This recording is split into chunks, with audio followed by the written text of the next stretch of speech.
Et là aussi, je voudrais vous rassurer, nous avons commencé notre exercice du pouvoir en montrant déjà la voie sur ce que nous voulons et ce que nous ne tolérerons pas. Il y a déjà eu quelques mandataires d'entreprises publiques et même un ministre, et voire même deux, parce qu'il y en a un dont le procès est en cours, qui ont été sanctionnés pour mauvaise gouvernance. Et cela va continuer dans les jours qui viennent parce que nous allons ouvrir une agence, nous allons mettre sur pied une agence de lutte contre la corruption, après avoir fait le constat que se limiter simplement à un conseiller spécial qui lutte contre la corruption ne suffirait pas. Il faudrait que nous ayons une agence avec des pouvoirs beaucoup plus larges, des droits de regard dans ce qui se passe dans le secteur bancaire, dans ce qui se passe dans les régies financières, afin d'endiguer toutes les fraudes qui ont fait qu'il y a à peu près aujourd'hui plus de 80% des recettes qui échappent au Trésor. Et cela va évidemment nous permettre de renforcer nos capacités. Ensuite, nous avons aussi décidé de combler ce déficit en infrastructure.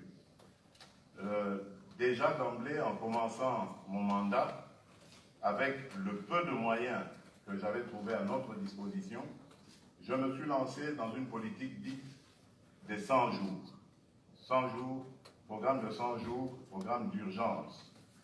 Et ce programme consistait à construire, à aller surtout sur la construction d'infrastructures dans des endroits où les échanges économiques pouvaient être possibles, mais rendus impossibles par l'absence d'infrastructures. Et c'était des routes, c'était des ponts, c'était des barges qui pouvaient permettre des traversées de rivières et d'autres.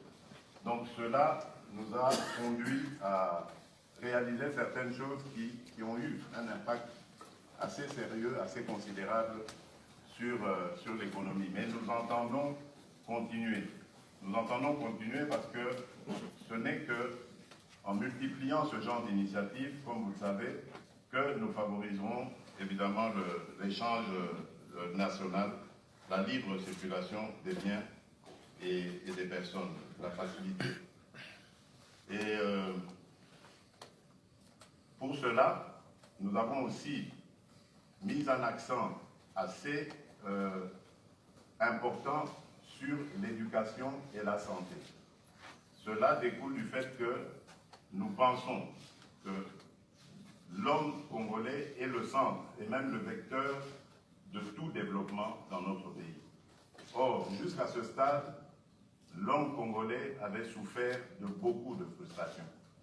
Et si nous ne faisons rien pour arriver à l'épanouissement du Congolais, tous les efforts que nous fournirons, tous les investisseurs que nous pourrons recevoir chez nous n'évolueront pas parce qu'ils feront toujours l'objet de convoitises, voire de sabotage de leurs actions par les Congolais qui ne seraient pas dans ce cas épanouis.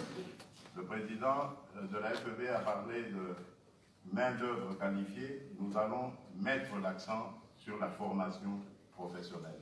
C'est très important parce que nous sommes vraiment en déficit depuis quelques années de ce genre de personnel et aujourd'hui nous pouvons nous réjouir du fait que nous avons, à travers l'Institut national de préparation professionnelle, l'INPP, obtenu plusieurs accords, plusieurs contrats de partenariat, principalement avec le Japon, qui nous aide beaucoup dans le renforcement de capacités dans ces formations. Mais nous avons également décrété la gratuité scolaire, la gratuité dans l'enseignement fondamental, parce que nous pensons que cela va avoir, et on voit déjà les effets d'ailleurs, l'effet d'amener toute cette jeunesse qui, pour la plupart, était désœuvrée, était totalement inactive et donc exposée au risque de délinquance. Donc ça va la ramener dans le circuit scolaire et nous permettre donc de former une population qui aujourd'hui est à majorité jeune, mais qui va porter donc les espoirs du lendemain. Et l'autre grand défi que nous avons, c'est celui de l'énergie. Là, il y a d'abord le grand phénomène congolais que tout le monde attend depuis des décennies. Je parle ici du site d'Inga. Lequel site d'Inga est pour le moment à sa phase 2 et qui à peu près qui a comme potentiel à peu près 2000, un peu plus de 2000 mégawatts. Mais avec les discussions que nous avons maintenant, il y a un consortium sino-espagnol, je pense, oui, qui est en pourparlers avec nous pour passer à la phase 3 d'Inga. Et celle-ci pourrait porter notre capacité énergétique à peu près 11 000 mégawatts. Mais cela ne suffira pas pour booster tout le secteur énergétique. Et donc nous allons devoir nous rabattre pour cela, à la fois sur les énergies renouvelables telles que le solaire, ou encore sur les énergies hydroélectriques autres que Inga, que nous avons au travers de tous les plus de 700 à 800 sites qui pourraient permettre la construction de micro-barrages. Cette énergie nous permettra éventuellement de diversifier notre économie. Parce que mon souci, c'est celui de sortir du tout dans les mines. Tout jusqu'ici n'a tourné qu'autour des mines et ça ne nous a quasiment rien apporté à nous, Congolais. Nous en avons au contraire beaucoup souffert. Aujourd'hui, notre population est victime de beaucoup de ces activités minières. Les jeunes, j'en parlais tout à l'heure, sont dans les mines. Beaucoup passent leur temps dans les mines et ne vont même pas à l'école. Donc nous sommes en train d'imaginer une politique qui est en train de prendre pied d'ailleurs, de prendre forme et qui va sûrement, surtout aller se baser sur l'agriculture. L'agriculture pour d'abord créer des coopératives, réussir à produire de quoi déjà nourrir la population, mais au-delà, grâce à l'énergie que nous attendons impulser, nous allons également créer des industries de transformation. Nous pourrons donc, grâce aux routes de desserte agricole qui seront construites, évacuer ces produits ainsi fabriqués et voire même peut-être les exporter. Donc je pense que ce programme est très ambitieux et si vraiment il y en a qui sont intéressés parmi vous, je suis tout à fait disposé à vous écouter et à mettre toutes les conditions possibles à votre disposition pour favoriser ainsi ces échanges. Nous avons également le secteur du numérique. Le numérique, je viens de présider la tenue d'un forum sur ce sujet. Dans quelques jours, quelques semaines, nous allons créer l'Agence nationale du numérique parce que nous voudrions numériser notre économie, la rendre beaucoup plus efficace et pouvoir ainsi lever suffisamment les recettes nécessaires, les ressources nécessaires que l'on va pouvoir mieux répartir à travers la population. Donc voilà ce qui est, je veux dire, le programme que nous comptons mettre en mouvement dans notre pays. Je voudrais ici insister sur le fait, avant de terminer, de dire que le Congo d'aujourd'hui est un Congo nouveau. C'est un Congo qui se veut performant, surtout émergent. Et ce Congo attend de la Belgique un accompagnement. Maintenant, ce serait bien. Ne craignez rien, parce que l'image que vous avez du Congo peut expliquer évidemment cette frilosité que l'on peut constater chez les uns et les autres, mais dites-vous bien, en restant de côté, en nous regardant faire, vous ratez aussi des opportunités. Le Congo offre beaucoup d'opportunités aujourd'hui. Il veut s'inscrire dans la logique, la nouvelle logique africaine, celle de l'intégration régionale, celle de lien entre nos pays. Et je crois que je l'ai suffisamment prouvé parce que j'ai parcouru quasiment toute notre région d'Afrique centrale et même au-delà pour dire à mes homologues que nous devons regarder les choses autrement en Afrique, arrêter avec nos guerres inutiles, des guerres tribales, ethniques, qui ne font qu'ensanglanter nos peuples, et de passer plutôt à construire, notre temps à construire des ponts entre nous, des ponts qui vont booster la croissance économique et nous permettre de devenir plus forts. Je suis heureux d'avoir participé il y a quelques mois à la signature et à la publication de cette zone de libre-échange continentale africaine. C'est encore là la preuve qu'aujourd'hui en Afrique, il y a une nouvelle dynamique, une dynamique de gens qui veulent vraiment booster l'Afrique vers l'avant, et ce sont vous, nos partenaires européens, nos partenaires traditionnels en ce qui concerne le Congo, c'est vous de la Belgique qui pouvez être un bon accompagnateur dans cette aventure qui sera sans aucun doute porteuse de fruits, parce qu'aujourd'hui la détermination y est, l'expertise aussi, mais nous en avons encore besoin d'autres, nous avons besoin d'autres expertises. Voilà, mesdames, messieurs, je vous remercie, et donc je reste à votre disposition pour d'éventuelles questions.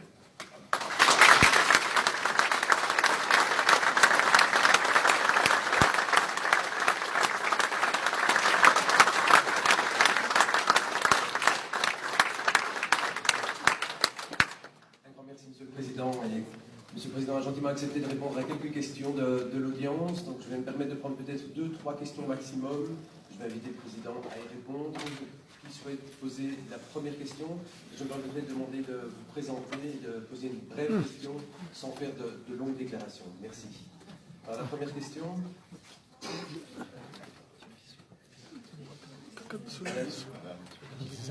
Bizarre, blanc qui va une salade.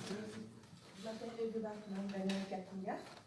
Je sais que vous connaissez effectivement avec quel nom effectivement. Voilà, moi ma question est, je suis très touchée, je vous remercie beaucoup d'avoir créé le ministère pour la personne à mobilité réduite. J'ai un chef de nom. Donc ma question est, dans tout ce que vous avez présenté, quelle est la place pour la personne à mobilité réduite? Merci, je vais peut-être prendre une deuxième question, peut-être du monde économique belge.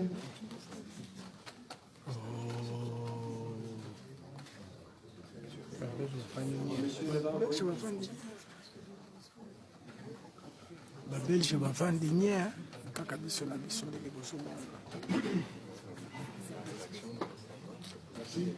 Monsieur Mouazza Karamay Bichma, directeur de projet de la société ZTI. Monsieur le Président, ici vous n'en avez peut-être pas fait mention, mais lors de vos précédents discours que nous avons suivis, vous avez mis l'accent sur l'identification et le recensement de la population. Nous évoluons dans ce domaine-là. Nous voulons avoir une idée précise sur ce que vous entendez faire dans les jours à venir en ce qui concerne le recensement de la population ainsi que la production des documents d'identité sécurisés. Merci. Merci. Troisième question. Mais Monsieur.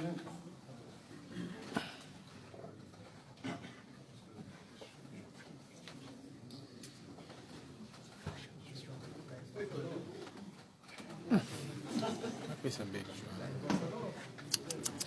le Président, je vous remercie. Mon nom c'est Philippe Kalonji. Je suis le patron de la société Sotramex située à Wavre.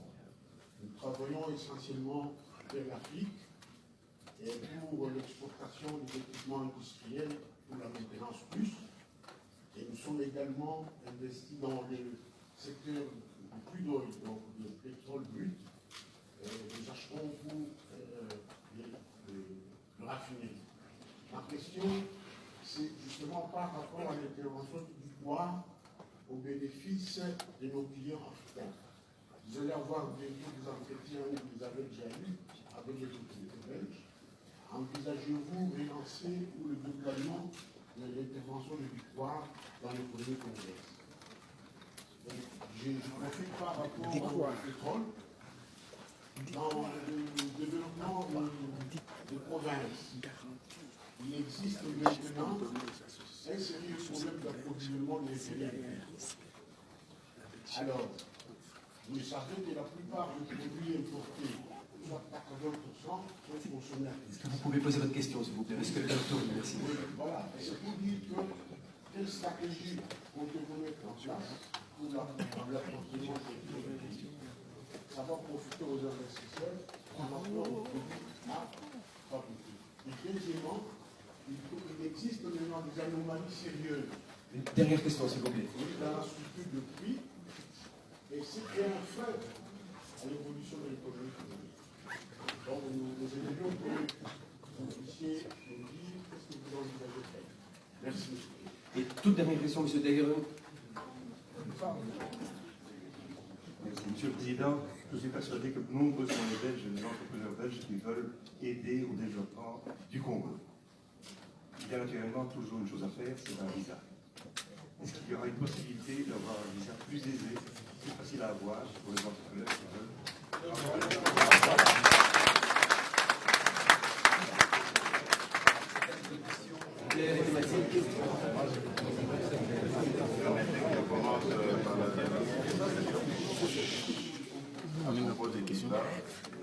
Je pense que, et je m'en excuse d'ailleurs, que si les hommes d'affaires belges ont eu maille à partir avec nos ambassades à ce niveau-là, ça doit sûrement être à cause du gel qu'il y avait dans nos relations. Et je crois avoir déjà envoyé un signal clair en ouvrant la maison Schengen, qui a changé de nom aujourd'hui, et en ouvrant également les consulats. Ça va continuer. Je surveille ça de très près. Et je crois que nous sommes même dans une réflexion, je peux en parler, pour aller sur des modèles comme on le voit au Kenya ou en Éthiopie, avec la possibilité, surtout pour les investisseurs, de pouvoir obtenir le visa à l'entrée même en République démocratique.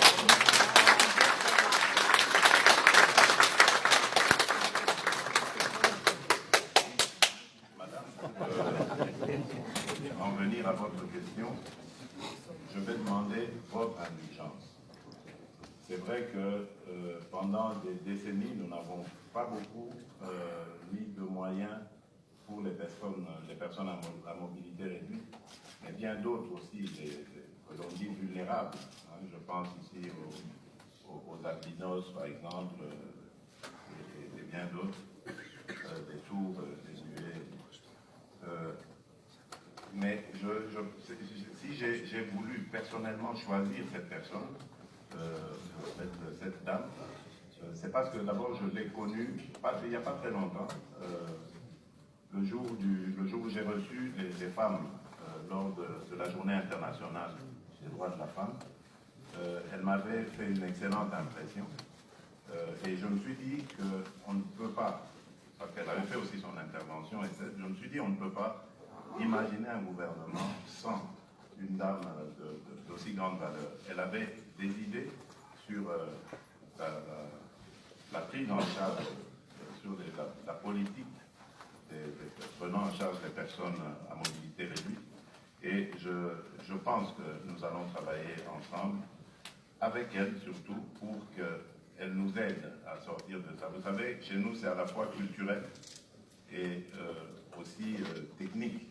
Le problème technique, c'est-à-dire beaucoup de nos immeubles ne sont pas adaptés à accueillir ces personnes-là, et culturel parce que une personne qui naît avec handicap ou qui devient handicapée plus tard dans la vie est d'office considérée comme étant devenue inutile à la société. Donc, nous devons faire un travail de sensibilisation par rapport à cela, en même temps que d'adaptation par rapport aux techniques pouvant leur permettre de vivre normalement avec leur handicap. Je crois que j'oublie la troisième question, là, c'était, oui, par rapport au recensement. Oui, je m'excuse, je crois que j'ai pris des problèmes comme ça dans l'ensemble sans rentrer dans les détails parce que c'est comme ça que je procède toujours. Je préfère que les questions viennent directement et donc ça me permet de pouvoir répondre directement à la question. Donc, comme j'ai parlé du numérique, j'aurais dû évidemment insérer ce problème. Nous sommes en train de travailler sur la mise sur pied de cette initiative, mais qui va englober tout le reste, le e-gov et tout ce qui vient avec. Une initiative qui consiste à commencer par le recensement et ensuite l'identification de la population. C'est pour nous nécessaire à plusieurs égards. D'abord, par rapport à nos propres statistiques. Nous en avons besoin, urgemment, pour planifier une politique sérieuse de lutte contre la pauvreté et surtout d'instauration de l'état de droit, ce qui est un vœu qui m'est très cher. Nous devons absolument avoir le nombre de Congolais qu'il y a dans ce pays-là, et bien d'autres aussi, même des étrangers, la population en général, et même des Congolais de la diaspora, auxquels je fais souvent appel parce qu'il faut qu'ils reviennent nous donner ce coup de pouce. Donc nous avons vraiment besoin de le faire et nous sommes en train de... Je pense que d'ici la fin, avant la fin de l'année en tout cas, nous allons avoir les premiers actes consistant à lancer le recensement et l'identification de la population. L'autre côté, c'est par rapport aux élections. Vous avez vu qu'il ne se passe pas une élection depuis 2006 sans contestation. Donc à chaque fois, tout est remis en cause, des doutes, et c'est facile à n'importe qui de dire ah, c'est moi qui ai gagné ou c'est pas moi, etc. Donc c'est donc plus que nécessaire d'avoir ces statistiques et donc nous n'aurons plus de problème du genre des cartes d'électeurs que l'on a attribuées aux uns et pas aux autres. Toute la population sera connue, surtout celle en âge de voter, et donc il n'y aura plus de contestation de ce côté-là. Je connais votre expertise en cette matière, et elle serait éventuellement la bienvenue, parce que j'ai entrepris de mettre sur pied moi-même une équipe de jeunes gens qui sont tout aussi experts que vous, et que j'ai réussi à prendre comme ça de plusieurs horizons, de les mettre ensemble et de les inviter à créer leur propre entreprise, qui va travailler sur le sujet avec évidemment le partenaire que nous trouverons. Je ne sais pas, il y a plusieurs noms qui circulent en ce moment. Lors de mon dernier passage au Japon, je les avais amenés, ils ont vu les Japonais, ils sont allés en Corée, ils sont en France, ils ont été même au Pakistan pour recueillir tous ces avis et considérations. Et donc, nous allons avoir ce partenariat qui va nous permettre d'ici, avant la fin de l'année, de nous lancer là-dedans. Donc, c'est vraiment un de nos objectifs. Monsieur Kalonji, oui, donc le premier volet de la question, c'était l'intervention du pouvoir. Nous en avons parlé avec le Premier ministre hier. Je crois que ça, c'est une décision qui dépend de la Belgique. Ce que j'ai vu, par exemple, au Japon, c'est que la JICA, aujourd'hui, est vraiment en pointe sur le retour en Afrique, enfin, plus de présence en Afrique et surtout au Congo. Et la JICA, elle, a entrepris de garantir aux entreprises japonaises d'aller investir, les investissements qui vont se passer. Donc, cela ne dépend pas de nous. J'ai cru comprendre, en tout cas, en parlant avec mon interlocuteur, qu'il y avait un intérêt certain à réveiller le Ducoire, à le relancer, à le remettre sur le Congo. Et je pense et j'ai bon espoir que cela va aboutir. Il n'y a pas de raison. Alors, par rapport à la distribution du carburant, ça c'est un besoin important, un problème important plutôt que vous posez, et qui fait que, évidemment, nous avons cette disparité de prix selon qu'on se trouve à Kinshasa ou à l'intérieur du pays.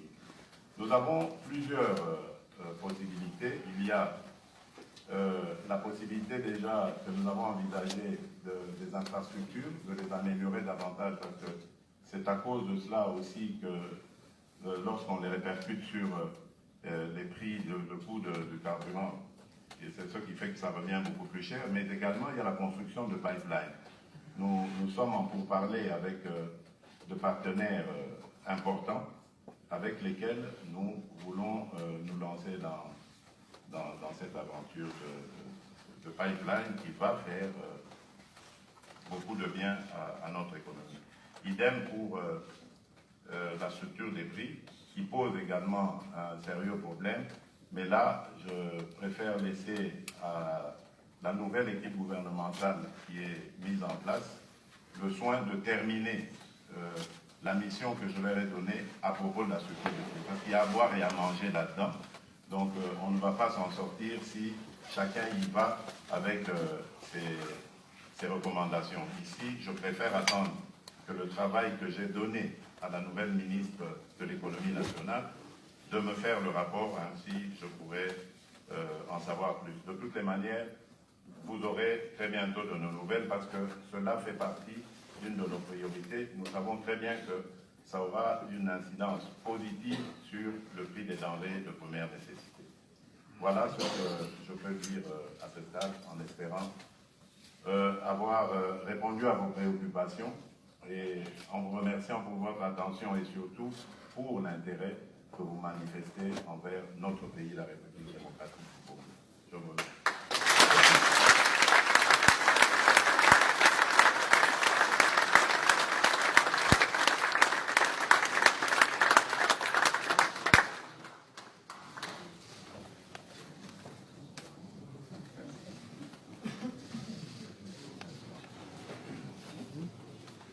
Voilà, j'invite à présent notre CEO, M. Peter Timmermans, à clôturer la séance.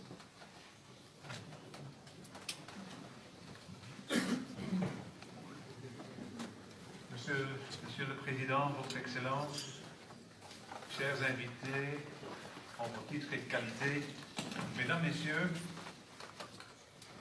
Votre Excellence, au nom de l'AFB, je tiens encore à vous remercier d'avoir pris le temps de venir nous exposer ici de vos priorités socio-économiques. J'ai notamment noté avec intérêt l'évaluation lucide et objective que vous avez dressée de la situation actuelle et des défis et opportunités qui se posent à la République démocratique du Congo. J'ai pris connaissance avec intérêt des ambitions, priorités qui sont les vôtres. Ceci en matière notamment de bonne gouvernance, croissance économique durable. Vous avez mentionné des axes clés comme la santé, l'éducation, l'énergie, les infrastructures. Et je puis vous garantir que notre pays dispose, dans ces secteurs, de nombreux champions. Parfois très connus, parfois moins connus. Bien entendu, les investisseurs ont besoin de stabilité et de sécurité juridique. Deux mots clés, stabilité et sécurité juridique. Je ne doute donc pas que nos entreprises, réputées pour leur volonté d'entreprendre, d'exporter et d'innover, nos entreprises seront très attentives au développement à venir à la République démocratique du Congo. Et je formule très sincèrement le vœu que cette rencontre ce soir et l'ensemble des contacts prévus lors de cette visite officielle dans notre pays marqueront une étape importante dans le renforcement des relations politiques, économiques entre nos deux pays. Monsieur le Président, Votre Excellence, la présence massive des chefs d'entreprise cet après-midi constitue, à nos yeux, un signe très encourageant pour la reprise des liens économiques entre nos deux pays. Regardons vers l'avenir, vers une collaboration. Merci de votre attention.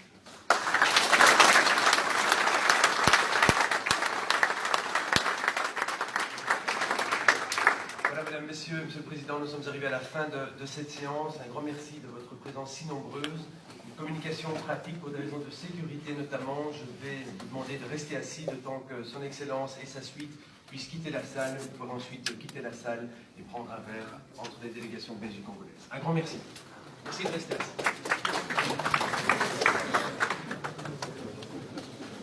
Donc, il faut chasser l'image.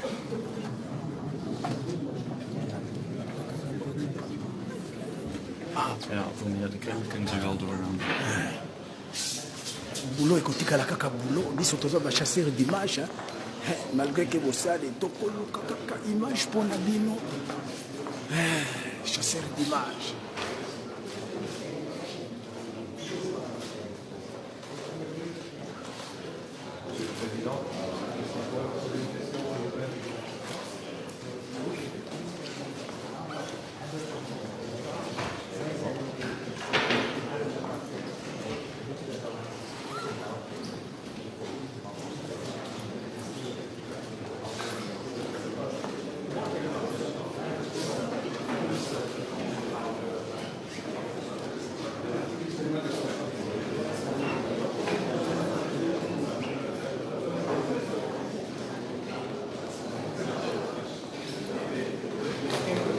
Oui, bino moko bouti kolanda makambo nyonso elekaki na Fédération des entreprises de Belgique, Cyprien Wechi, chasseur d'image, eloko moko na kosenga respect ya boulot na biso. Pona nini tozalaki na palais d'Egmont, ba problème ebimaki te. Tozalaki na palais royal, ba problème ezalaki te. Kaka lelo awa bandeko na biso ya entourage ya président Félix soki bamoni kaka journaliste mpona bango journaliste azalaka nyama bakobandi kotindika ngai. Moi je suis un grand monsieur, je ne me laisserai pas faire. Toyokana na bino bien nde bomolaka Wechi azalaka boye, Wechi azalaka boye. Au moment où presse mobimba, presse internationale bazo respecte ngai kaka bandeko na ngai nde bayaka kodimine simple garde corps atiki ba mindele aye ko pousser ngai soki na lobby Wechi azaka compliqué bino moko bande ko langa en direct nazo pesa na bino ba image ne esalaka président bino bazoyeba valeur ya image te bato oyo président azwaki bango wapi ozotia bato na entourage na yo bazoyeba valeur ya image te. Image nde esalaka moto, presse nde etombolaka, presse nde ekitisaka. Alors biso nde baboyi na bino na moto en tout cas nakoloba na ngai parce que depuis ntongo nazosala moto moko te afiki ngai rien. Et ça je n'accepterai plus. Nde bomonaka nasalaka na bango te parce que bazwaka bato neti banyama na bango bajournaliste neti basoba na bango moi naza kuna te. Bon ndenge ezalaka kaka Cyprien Wechi tokotambwisa mikro na biso na fashe mpe esilaka botala ndenge bato bazali tokotambwisa mikro bulo ekotikala kaka bulo tokotambwisa Cyprien, monsieur, est-ce que je peux vous poser une petite question? Oui, dites-moi. Oui, vous avez suivi les discours du président de la République démocratique du Congo. Votre impression H? C'est une très belle déclaration d'intention. On verra si le Congo va se moderniser, changer et évoluer. On espère avoir un président démocratique avec notre ami Kabila. J'espère que tout va très bien se passer et nous espérons que le Congo va enfin prendre une bonne voie de la confiance et de la démocratie. Et vous êtes prêts à répartir, hein, parce que les Congo, vous l'avez abandonné. Hein. Mais j'espère que la sécurité et la transparence va se redévelopper au Congo et va se développer de manière durable. Merci beaucoup. Ndenge ezalaka kaka tozotambwisa tozoluka baentrepreneur. Bonjour monsieur, c'est pour un petit renseignement. On vous suit à partir du Congo. Vous venez de suivre les discours de son Excellence Monsieur le Président de la République. Votre première impression? Il est ambitieux. Il a fait le point sur les points des aspects très importants et j'espère qu'il peut réaliser quand même pas mal de ses ambitions. Je suis convaincu qu'il est un espoir pour tout le peuple du Congo, qu'ils entendent maintenant quelque chose qui est tout à fait différent du passé. Et je sais que ça donne vraiment un espoir pour le pays. J'espère qu'il va réaliser. Et vous œuvrez dans quel domaine? Je suis architecte. Architecte ingénieur. J'ai l'ambition, comme je travaille dans différents pays en Afrique, j'ai l'ambition, comme je connais le Congo, j'espère de continuer de relancer, d'aider dans les projets que le président a prélevé dans ces domaines-là, d'avoir la possibilité de collaborer avec. Merci beaucoup. Merci beaucoup. Ndenge ezali toza en direct Maman Mimi tozotambwisa micro ndenge ezali toza en direct tokotuna ba entrepreneur belge na ba politicien impression na bango eza ndenge nini eske bakoya te bonjour mona s'il vous plaît monsieur, c'est pour une petite question. Vous venez de suivre les discours de son Excellence Monsieur le Président de la République. Qu'est-ce que vous avez retenu de ces discours? Oui. Qu'est-ce que vous avez retenu des discours de son Excellence Monsieur le Président de la République? Il a parlé infrastructure. C'est bien l'infrastructure, c'est nécessaire. Est-ce que vous êtes prêt à répartir au Congo? Oui, mais nous sommes déjà fournisseurs de produits, nous sommes Santinaval, nous fournissons déjà des bateaux. Ah ok, ça va, merci beaucoup. Awa, eza bato ya l'art, awa eza ba masolo ya bato ya l'art, ceux qui nazo poser ba question, bazo respecter ngai, kaka ba s'il vous plaît monsieur. C'est pour une petite question pour les téléspectateurs des Télématongé. Vous venez de suivre le discours de son Excellence, Monsieur le Président de la République. Je n'ai pas autorité pour répondre. Ah. Voilà. Et vous œuvrez dans quel domaine? Je suis pour un certain John Cochrane. Pour John Cochrane. C'est John Cochrane.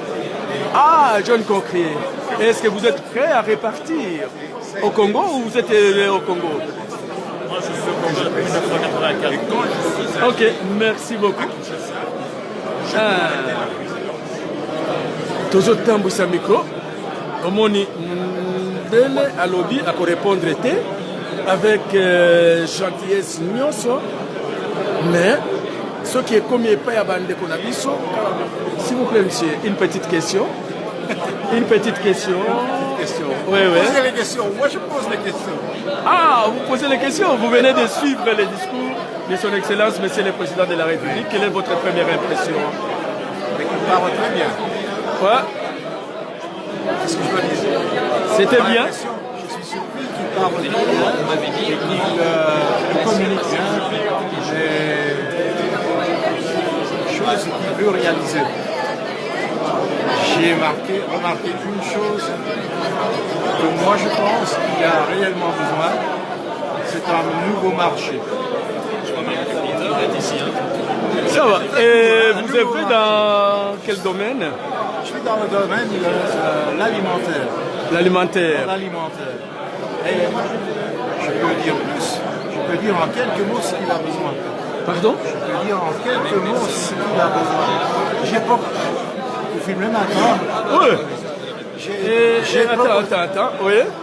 Ça va. Je propose qu'il met ensemble les Belges de plus de 50 ans qui ont difficile à trouver du travail mais qui ont une expérience avec les gens de la diaspora et que le gouvernement belge les favorise pour faire des affaires en Afrique qui seront pérennes. Voilà. Voilà, vous voyez, c'est ce que j'ai toujours proposé. C'est ce que j'ai toujours proposé aux Congolais. Les Congos belges, il faut que la Belgique, l'organisation politique entre les mains des Congolais et l'organisation entre la diaspora et le peuple belge. Oui. Que cette proposition a été faite il y a une dizaine d'années au gouvernement flamand, il n'a jamais répondu. Au gouvernement flamand. Et comment est-ce que, bon, on va prendre Maman Batata Bandeko, Tokomina Souka, il y a émission Nabiso, Ndengo na Bandeko Koyebisabino, Bomoni, Flamand, Aouti Koloba. Aouti Koloba, Makambo Nalobaka toujours. Il y a la diaspora, une élite intellectuelle formée par la Belgique. Une élite intellectuelle formée par la Belgique. Et que la Belgique a l'organisation. Il faut une coopération win-win. Nous apportons les minéraux, la politique entre nos mains, et l'organisation, on donne à la Belgique et à la diaspora. D'ici 10 ans, il n'y aura plus de chômage, ni en Belgique, ni au Congo. Je vous ai toujours dit cela. N'est-ce pas, mon ami? C'est ça. C'est ça, hein? C'est ça. C'est bien d'autre que ça. Mais nous avons besoin de vous parce que ces gens qui ont 50 ans, qui n'ont plus d'emploi, tout ce qu'ils peuvent regarder, c'est l'intérieur de leur appartement et leur aller femme, au Congo. Et puis, les Congolais qui sont ici, qui sont au CPAS, au lieu de les payer l'argent ici, avec les chômeurs, on les prend, on les paye au Congo et ils travaillent et dans l'intérêt des deux pays. Je vais vous dire, donc l'élément essentiel est donc que quand moi je viens dans votre pays et que je parle le français, mais que vous allez parler votre langue entre vous, vos langues entre vous que je ne comprends pas, vous pouvez me vendre sur place. Tandis que quand je travaille avec le Congolais de la diaspora, qui va toujours rester ici en Belgique, je suis sûr qu'on va avoir une combinaison qui pérenne. Merci beaucoup. Ndenge zalaka bomoni ba Flamand. Baso pesangai respect. Nde yo mutu entourage ya président Félix ozo respecter ngaité. Ngana sa mona ELB hein. Nande bomona ka wechi na sala kana bango te parce que bazana manque ya respect. Bazwa ka mutu neti zoba. Bomoni solution oyo na pesa ki binote. Et en plus de cela, je vous ai toujours dit, l'homme qui a compris les Congolais avant tout le monde. Merci beaucoup. La commune Asuka.